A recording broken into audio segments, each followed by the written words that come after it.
Class 9 see the last question of exercise 6.2। इसमें दो plane mirror दिए हैं। क्वेश्चन में भी आप देख सकते हैं, मैंने क्वेश्चन लगाया है। इसमें ये रे आ रही है, फिर ये टकरा के इस तरफ रे जा रही है। तो हमें प्रूव करना है कि ए बी और सी डी आपस में पैरेलल है। तो स्टूडेंट्स को करने से पहले मैं एक बेसिक कॉन्सेप्ट बता दूं प्लेन मिरर का, जो आपने लोअर क्लासेस में पढ़ा हुआ है। इसको लॉज ऑफ रिफ्लेक्शन बोलते हैं। ये प्लेन मिरर है, यहाँ से एक रे स्ट्राइक हुई यहाँ, तो वो इस तरफ जाएगी। इसको हम बोलेंगे incident ray, this is a reflected ray. Okay, आवर्तित परावर्तित, हिंदी में, इंग्लिश में इंसिडेंट एंड रिफ्लेक्ट। और इसके बीच में अगर एक नॉर्मल ड्रॉ करें तो ये कहलाता है angle of incidence, I, angle of incidence. और ये कहलाता है angle of reflection, angle of incidence and angle of reflection. अब लॉज ऑफ रिफ्लेक्शन क्या बोलता है कि A I is equal to laws of reflection में अगर हम देखें तो ये एक इंपॉर्टेंट लॉ होता है कि आई इज इक्वल टू आर। आई और आर आपस में इक्वल रहते हैं किसी भी प्लेन मिरर के लिए।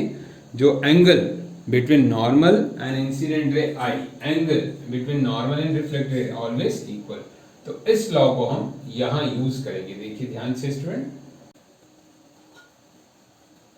तो स्टूडेंट इसके लिए मैं यहां नॉर्मल बना रहा हूं, बी एम, इसको कहते हैं normal, perpendicular on the mirror. एक नॉर्मल यहां सी एन, इसको ड्रॉ कर लेते हैं। तो अब यहाँ लॉज ऑफ रिफ्लेक्शन अपन अप्लाई करेंगे दो जगह पे। अब देखिए स्टूडेंट, ये जो दोनों एंगल हैं, ये angle of incident, angle of reflection. तो वी कैन से हियर कि A B M is equal to C B M. कैसे? By the laws of reflection. By the laws of reflection ये दोनों एंगल्स इक्वल हो गए, क्योंकि ये incident ray, ये reflected ray, this is I, this is R. अब ये दोनों इक्वल है तो इन दोनों को हम x सपोज कर लेते हैं।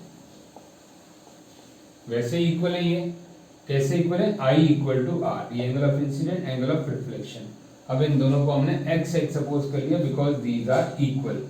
हमको फिजिक्स और मैथमेटिक्स का कॉम्बिनेशन यहाँ करना है, दोनों को कंबाइनली कॉन्सेप्ट यूज करना है। और बहुत अच्छा क्वेश्चन है, इससे आपको सीखने को मिलेगा। अब सिमिलरली इस तरफ देखिए क्या है, यहाँ भी ये एंगल ऑफ इंसिडेंट है और ये एंगल ऑफ रिफ्लेक्शन है। तो यहाँ पर हम क्या करें, B C N, angle B C N is equal to angle D C N, same by the laws of reflection. I am not writing, I am copying this one. Okay, और यहाँ हम इसको सपोज कर लेते हैं y, late.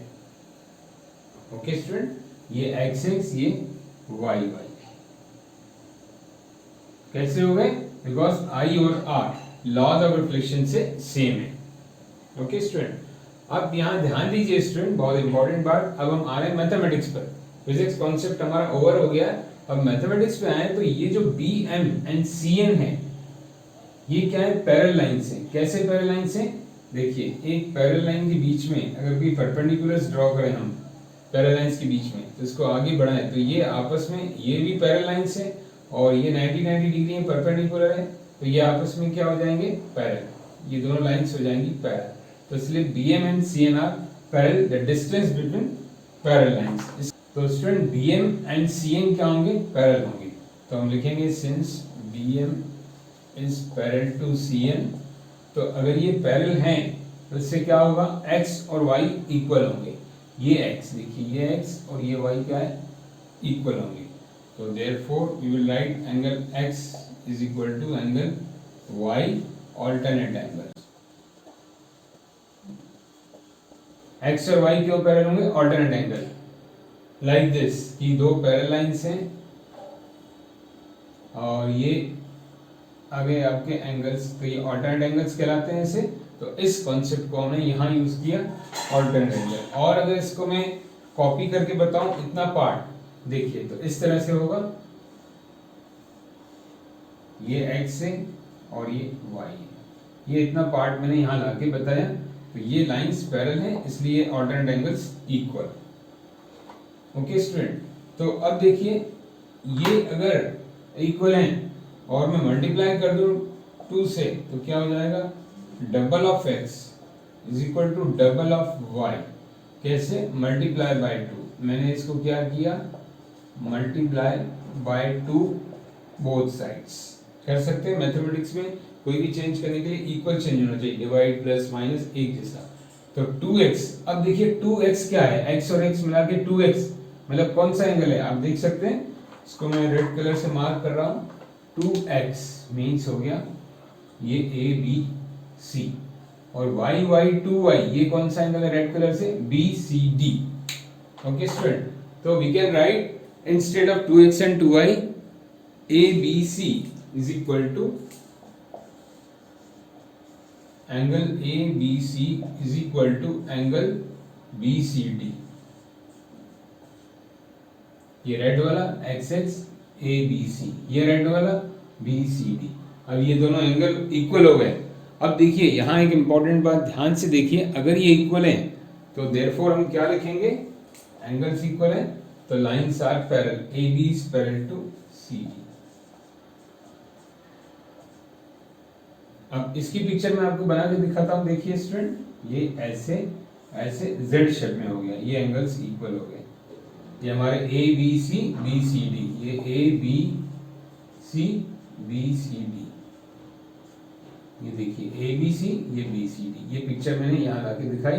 तो अगर ये एंगल्स इक्वल हैं तो लाइंस आर पैरेलल। तो आपको ध्यान आ गया होगा, इसका क्या मतलब है कि यहाँ ऊपर वाले केस में हमने क्या देखा, lines are parallel तो alternate angles are equal। now alternate angles are equal, lines are parallel, उल्टा converse of the alternate angle option। तो we will write here converse of alternate angle, converse of alternate angle axiom। axiom मतलब rule. यहाँ alternate angle ऑक्सियम लगा तो ऑक्सियम लिखने की जरूरत नहीं है, आप लिख भी सकते हैं alternate angle axiom. Lines are parallel, alternate angles are equal.